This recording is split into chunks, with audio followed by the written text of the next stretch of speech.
नमस्कार भैया, हम हैं अपने के छोट भाई राजेश मुरारी।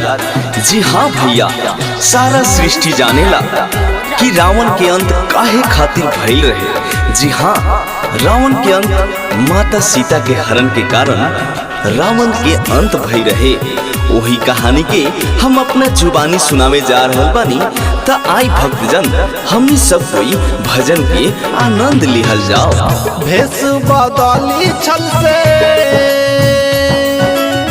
भेष बदली छल से कैला हरानवा परनवा अपन तेज देला सिया के करनवा परनवा अपन तेज देला सिया के करनवा परनवा अपन तेज देला। भेष बदली छल से, भेष बदली छल से कैला हरानवा परनवा अपन तेज देला सिया के करनवा परनवा अपन तेज देला सिया के करनवा परनवा अपन तेज देला।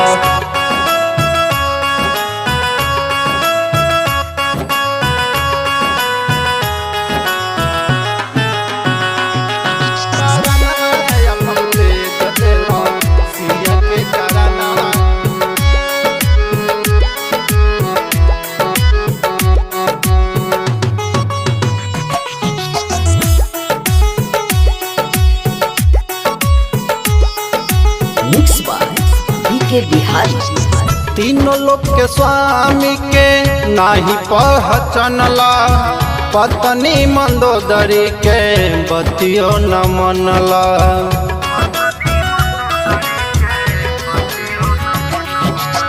तीनों लोक के स्वामी के नाही पहचानला, पत्नी मंदोदरी के बतियो न मनला। मेघनाथ जैसन तूता, मेघनाथ जैसन तूता गवैला लाला नवा परनवा अपन तेज देला सिया के करनवा परनवा अपन तेज देला सिया के करनवा परनवा अपन तेज देला।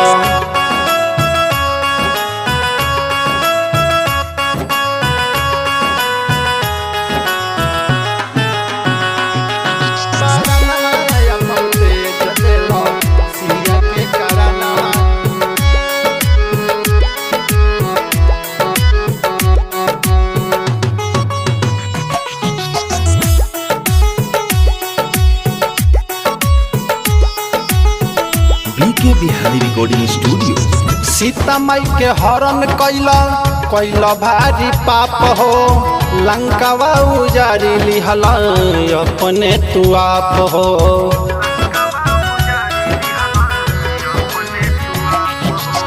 सीता माई के हरण कैला कैला भारी पाप हो, लंकावा उजारी लिहला अपने तू आप हो।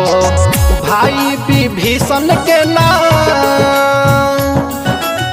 भाई विभीषण के ना मनला कहानवा परनवा अपन तेज देला सिया के करनवा परनवा अपन तेज देला सिया के करनवा परनवा अपन तेज देला।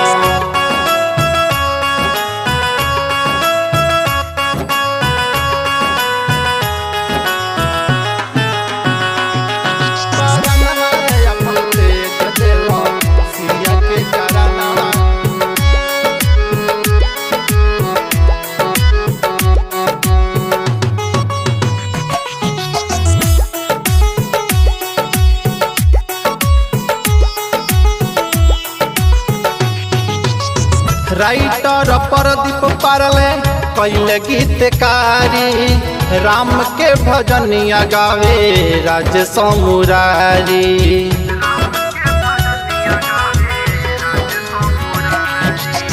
राइटर परदीप पारले कैले गीतकारी, संगही में बाड़े भैया बी के बिहारी। अंतिम समय में रावण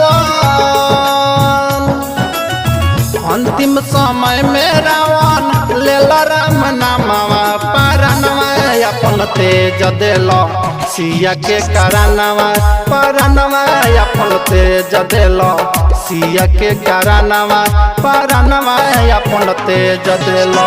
बीके Bihari recording studio, station road.